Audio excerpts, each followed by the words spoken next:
জন্য কাসেমের সঙ্গে আত্মীয়তা কেটে দিলাম আজ থেকে আমি আল্লাহর জন্য। কেন? ও কোরআনের দুশ্মনের সাথ দিয়েছে। যদি কোরআন আগে হয় তাহলে কাসেম আমার ভাই, পরিবারের সম্পর্ক বাদ দাও।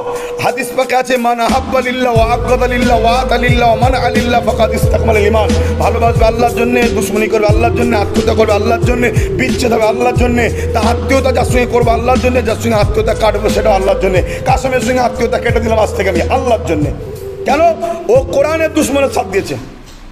কেন? বোম বন্দুক রাখা যেমন অপরাধ, বোম বন্দুককে নিরাপত্তা দেওয়ার জন্য পাহারা দেওয়াটাও কিন্তু আরও বড় অপরাধ। টিএমসির দূষণ, টিএমসি ভাইরাস, কাসেমকে টিএমসির ভাইরাস লেগেছে।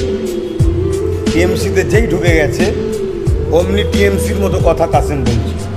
টিএমসি যেমন মিথ্যা কথা বলে, কাসেম মিথ্যা কথা বলা শুরু করে দিয়েছে। এটা হচ্ছে সম্পূর্ণ টিএমসি ভাইরাসে আক্রান্ত কাসেম।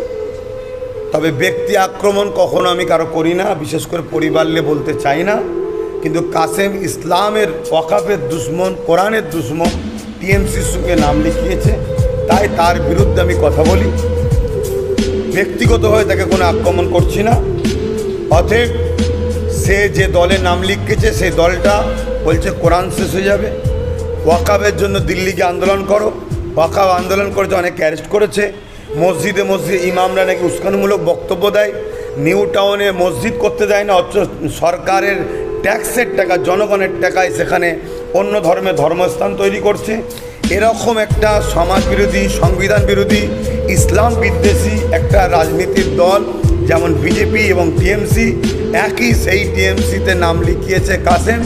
সেই নাম লিখানোর জন্যে টিএমসি ভাইরাসে সে আজকে মিথ্যা কথা বলছে। তবে মিথ্যা কথা বলতে গিয়ে সে যে নিজের ফাঁদে মানে কবর নিজে খুঁড়ছে বুঝতে পারছে না। কেন? বোম বন্দুক রাখা যেমন অপরাধ, বোম বন্দুককে নিরাপত্তা দেওয়ার জন্যে পাহারা দেওয়াটাও কিন্তু আরও বড় অপরাধ। যদি কোরআন আগে হয় তাহলে কাসেম আমার ভাই, পরিবারের সম্পর্ক বাদ দাও। হাদিস পাকে আছে মান আহাব্বা লিল্লাহ ওয়া আবগাদা লিল্লাহ ওয়া আতা লিল্লাহ ওয়া মান আলিল্লাহ ফাকাদ ইসতাকমালাল ঈমান। ভালোবাসবে আল্লাহর জন্য, দুশ্মনী করবে আল্লাহর জন্য, আত্মীয়তা করবে আল্লাহর জন্য, বিচ্ছেদ হবে আল্লাহর জন্য। তা আত্মীয়তা যার সঙ্গে করবে আল্লাহর জন্য, যার সঙ্গে আত্মীয়তা কাটবে সেটা আল্লাহর জন্য।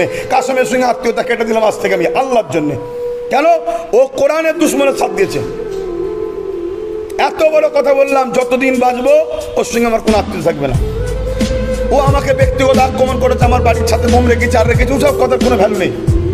ও কথাতে আমার থেকে বেশি ও নিজে ফাঁসবে, পরে বুঝবে, ও নিজে ফাঁসবে। ব্যাস।